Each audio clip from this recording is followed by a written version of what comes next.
यहाँ हम लोग आउटडोर यूनिट में कंडेंसर चेंज करने वाले जो कि कॉपर का लगाएंगे, क्योंकि इसमें एल्युमिनियम का पहले से लगा हुआ था, जिसकी वजह से क्या हुआ, ये लीकेज हो चुका है।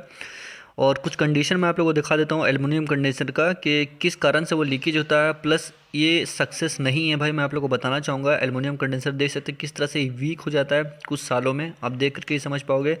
और इसका वीकनेस की वजह से ही इसका लीकेज हो जाता है। लीकेज की वजह से भी हम लोग कंडेंसर लगाने वाले हैं, कॉपर का कंडेंसर। तो भाई चलिए मैं आप लोगों को आगे बता देता हूँ किस तरह से ये किया जाता है। नॉर्मल सिस्टम है।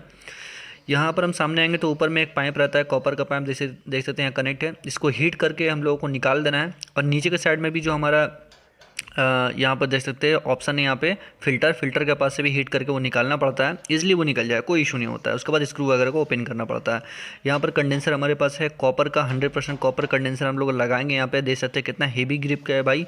और कॉपर का कंडेंसर लगाने का बेनिफिट ये हमारा होता है कि कभी भी भविष्य में अगर लीकेज होता है तो ईजिली वो रिपेयर हो जाएगा, कोई तरह का इशू नहीं है। लेकिन जो हमारा एल्युमिनियम कंडेंसर होता है भाई, वो बहुत ही ख़राब होता है। उसमें मतलब कि जहाँ पर लीकेज होगा वो आपका ठीक नहीं होगा, डायरेक्ट चेंज करना पड़ेगा। फिल्टर के पास से भी हीट करके हम लोग को निकालेंगे नीचे से।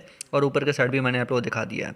तो स्क्रू वगैरह को ओपन करने के बाद मैंने हीट किया, ऊपर नीचे इजीली तरीके से निकल गया, कोई तरह का दिक्कत नहीं हुआ। बस जॉइंट के पास हीट करना, इजीली निकल जाएगा।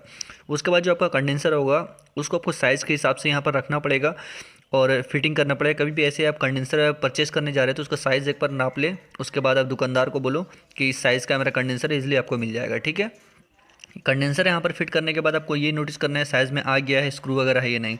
बेसिकली कंडेंसर का जो आपका चदरा है साइड में देख सकते हैं यहाँ पे, उसको आपको छेद भी करना ज़रूरी है। तो उस हिसाब से आपके पास टूल्स होना चाहिए, तभी आपका फिट हो पाएगा। बहुत सारे कंडेंसर में छेद नहीं रहता है। देख सकते हैं यहाँ पर जो चदरा नीचे में आपका स्क्रू का सिस्टम नहीं है, तो उसको हम लोगों ने मतलब छेद किया, उसके बाद इसको फिट किया है। तो इजली तरीके से हमारा कंडेंसर फिट हो गया। अब कुछ करना नहीं है, बस आपको जिस तरह से पाइप निकला है उस तरह से वहाँ पर वेल्डिंग मारना होगा ऊपर और नीचे। इजली तरीके से काम हो जाएगा, कोई तरह का इशू नहीं होगा भाई। लेकिन इंपॉर्टेंट क्या होता है मैं आप लोगों को चलिए आगे वीडियो में बताता हूँ, जो कि बहुत ही ज़्यादा ज़रूरी चीज़ है, उससे आपको जानना ज़रूरी है। तो कंडेंसर को हम लोग ने सेट कर दिया। जो हमारा एल्युमिनियम कंडेंसर, यहाँ हीटिंग वगैरह का सारा टूल्स हमारे पास रखा हुआ है। तो प्रॉपर काम हम लोग कर लेते हैं। अब क्या करना है कि सारा काम कंप्लीट होने के बाद फिट कर दिए हम लोग। फिट करने के बाद ये वैक्यूम मैं आप लोगों को दिखा रहा हूँ।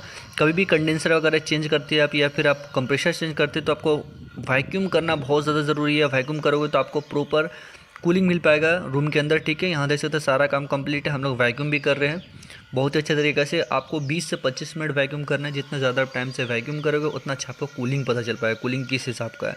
तो भाई समय देने के हिसाब से मैंने वैक्यूम को पूरा कंप्लीट किया। उसके बाद गैस चार्ज करूँगा। तो थोड़ा सा गैस डालने के बाद मैं यहाँ पर लीकेज भी टेस्ट कर रहा हूँ, क्योंकि लीकेज भी इंपॉर्टेंट है। 2 नट यहाँ पे 2 इंडोर यूनिट से कनेक्ट है पाइप का, तो उसी भी आप ज़रूर से ज़रूर टेस्ट आउट करें। क्योंकि ऐसा भी होता है कभी भी नट सही से टाइट नहीं होगा आपका, या फिर टाइट कर चुके हो पहले से, तो लीकेज ज़रूर से ज़रूर टेस्ट करें आप। हो सकता है लीकेज रहेगा तो आपका सारा काम बेकार हो जाएगा। तो इस चीज़ का आपको ध्यान में रखना बहुत ज़्यादा इंपॉर्टेंट है कि आपका कहीं पर भी आप पाइप वगैरह में नट टाइट आपका किया हुआ है इस तरह से, तो आपको लीकेज अच्छा से आप बारीकी से चेक कर ले।